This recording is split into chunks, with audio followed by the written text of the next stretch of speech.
Alright, Movie Club. It is my review for the movie The Graduate. And this is a rarity for me because this is one of those rare films from Movie Club that I've actually seen before. I saw this movie a couple years ago for a film class I did. It was alright back then, but I decided to rewatch it anyway because, it's been a couple years since I've seen it. And, for all the people that preach that this movie is like a classic and all that, I wouldn't go that far. This is a good movie.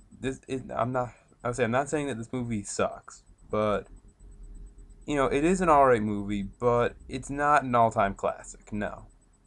Um, to start off with the acting, there were a lot of Academy Award nominations, no wins, but the acting I didn't feel was really all that spectacular. I mean, Anne Bancroft was pretty good as Mrs. Robinson, but outside of that, Dustin Hoffman was okay, I guess, but nothing really that memorable. And I think one of the big turnoffs for me for this movie was the age gaps. And by that I mean, in this movie, Dustin Hoffman plays like he's supposed to be 2021, and he was 30 when Dustin Hoffman was 30 years old when, he portrayed this role, and it shows. He does not look like a college student at all. He looks like he's in his late 20s, which he was. I would say, and so that makes it that really doesn't make it creepy when he's going out, when he's having sex with a woman that's not that much older than him to begin with. Um, really, overall, I think the problem with this movie is the story, and it's one of those things where this movie has not aged well with time. I'm sure back when this movie came out in 1967, it was a big deal. Like it was like really taboo. It's like holy shit. And I'm kind of the only part I was like that was the fact that they showed tits in a PG movie. Like, are you kidding me? And I know it's only for like it's not even like half a second, but still, the fact that they were able to put that in a PG movie, I mean, oh my god.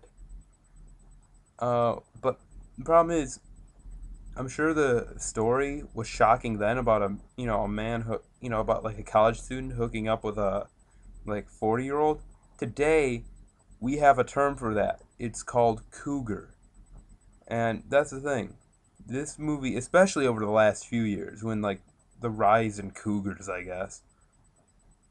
Over the past few years, this movie doesn't really have like that same thing. And plus it was a different era. And obviously with all these old movies, they're going to, some things aren't going to make more sense over time. Like, obviously Citizen Kane, the rise of the newspaper business, but the thing is, you know, these.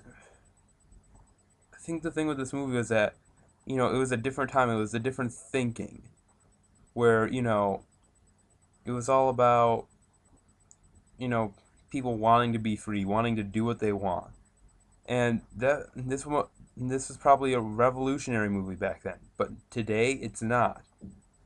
Today this would just be like some sort of like wacky comedy movie. I'm sure of it. But obviously back then it was a lot more taboo, and that's what made it so special. Uh, Aside from that, I did really enjoy the Simon and Garfunkel music throughout the movie. I mean, I have no problem with classic music like that playing all throughout a movie. It did seem a little bit weird for it to be playing all throughout the movie. Like the entire movie's just Simon and Garfunkel. Maybe it's just because I don't associate older movies with having like pop songs in it, but you know, would I recommend this movie? I guess if you like those older movies, if you want to, see if it lives up to the hype, check it out. It's not a bad movie, but I think nowadays, 45 years later, it's past its prime.